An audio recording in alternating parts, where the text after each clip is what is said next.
Hello, good morning class 9। आज हम लोग करेंगे पार्ट 3 का रिवीजन जो है प्रेमचंद।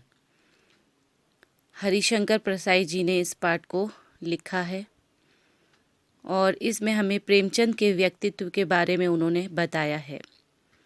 तो क्लास 9 आप लोगों का लेसन नंबर 3, 4 और 5 U2 का सिलेबस है और जो ग्रामर पार्ट था वो मैंने आप लोगों को व्हाट्सअप किया है और ग्रामर में भी जो कुछ दिया गया था वो आपको कंप्लीट हो चुका है। और बच्चों ने मुझे कॉपी सिर्फ 1-2 को छोड़कर बाकी ने नहीं भेजी है, व्हाट्सएप कॉपी मुझे नहीं करी है। आप लोग को पता है 3 मार्क्स आप लोगों के यूट्यूब में इसके ऐड किए जाएंगे, तो जिसकी कॉपी नहीं आएगी उसके मार्क्स भी ऐड नहीं होंगे। तो संडे तक अपनी कॉपी कंप्लीट करके भेज दीजिए अगर आप लोगों को ये 3 नंबर चाहिए, और नहीं चाहिए तो वो आपकी मर्ज़ी पर डिपेंड करता है, क्योंकि आप लोग कॉपी मुझे भेज नहीं रहे हैं। ठीक है, 10 बच्चों में से एक की कॉपी आ रही है तो ये कोई बात नहीं है। तो देखिए, आज हम इसका रिवीजन करते हैं पार्ट 3 का। पहला प्रश्न है आप लोगों का, हरिशंकर प्रसाई ने प्रेमचंद का जो शब्द चित्र हमारे सामने प्रस्तुत किया है उससे प्रेमचंद के व्यक्तित्व की कौन कौन सी विशेषताएं उभर कर आती हैं। हरिशंकर प्रसाई जी ने हमें जो प्रेमचंद जी के बारे में इस पाठ के ज़रिए समझाया है उसमें कौन कौन सी ऐसी खासियतें हैं जो हमारे सामने आती है कि प्रेमचंद जी कैसे थे। तो हम पाठ के आधार पर बताते हैं कि प्रेमचंद जी कैसे थे। देखिए, पाठ के आधार पर हम ये कह सकते हैं कि प्रेमचंद जी बहुत ही सीधे साधे व्यक्ति थे। वे धोती कुर्ता पहनते थे और मोटे कपड़े की टोपी लगाते थे सर पे, और पैरों में कैनवस के जूते पहनते थे।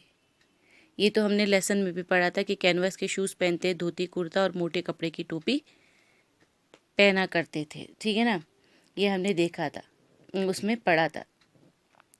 अपनी वेशभूषा पर वो विशेष ध्यान नहीं देते थे, अपने ड्रेसअप के ऊपर उनका ज़्यादा ध्यान नहीं था, वो इतना ध्यान नहीं दिया करते थे।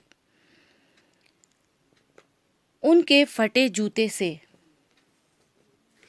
उनके उंगली बाहर निकली होने पर भी उन्हें संकोच या लज्जा नहीं आती थी। उनका जूता फट चुका था, उससे पैर की उंगली बाहर आ रही थी, लेकिन फिर भी उन्हें कोई शर्म नहीं थी, कोई संकोच नहीं था।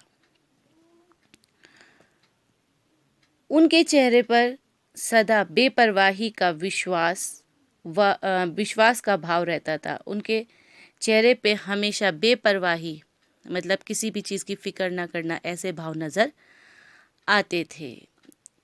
अब है प्रश्न नंबर 2। सही कथन के सामने सही का निशान लगाना है। ठीक है ना। बाएं पैर का जूता ठीक है, मगर दाहिने जूते में बड़ा छेद हो गया है जिसमें से उंगली बाहर निकल आई है। गलत। बाएं पैर नहीं, दाएं पैर का जूता था। ठीक है, तो ये लाइन गलत है। दाएं पैर का जूता में छेद हो गया था और बायां पैर का ठीक था।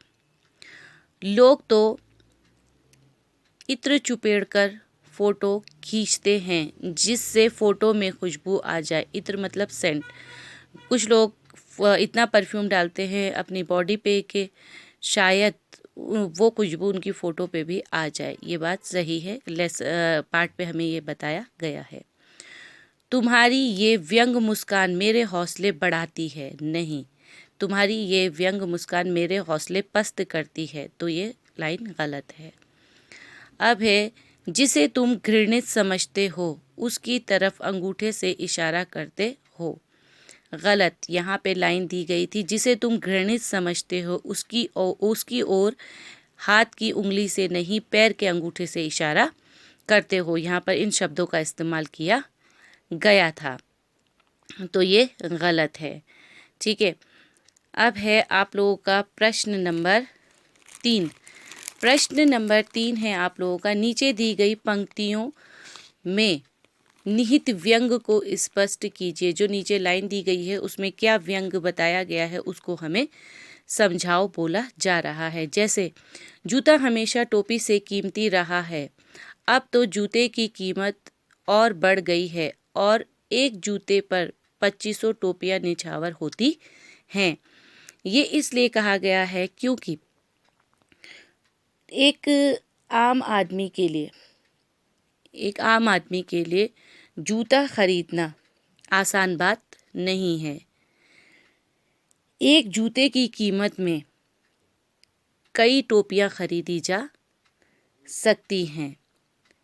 एक आम व्यक्ति टोपी तो नहीं पहन सकता है मगर जूता नया नहीं पहन सकता, क्योंकि हमेशा जूता टोपी से महंगा ही रहा है। तो इसमें ये समझाया गया है, कीमत के ऊपर बात है कि जिस चीज़ की कीमत कम होती है उसको एक सामान्य व्यक्ति ज़्यादा लेकर पहन सकता है, लेकिन जो महंगी चीज़ है उसको वो बार बार ख़रीद नहीं सकता। इसके क का मैंने आज आप लोगों को व्यंग समझा दिया। ख का हम लोग कल करेंगे। जो मैंने आप लोगों को पहले कहा है कि U2 एग्ज़ाम शुरू होने वाला है, अपनी कॉपियाँ चेक करने के लिए दे दीजिए, नहीं तो 3 मार्क्स नहीं मिलेंगे। तो मेहरबानी अपनी अपनी कॉपी संडे तक भेजिए। Okay, thank you class.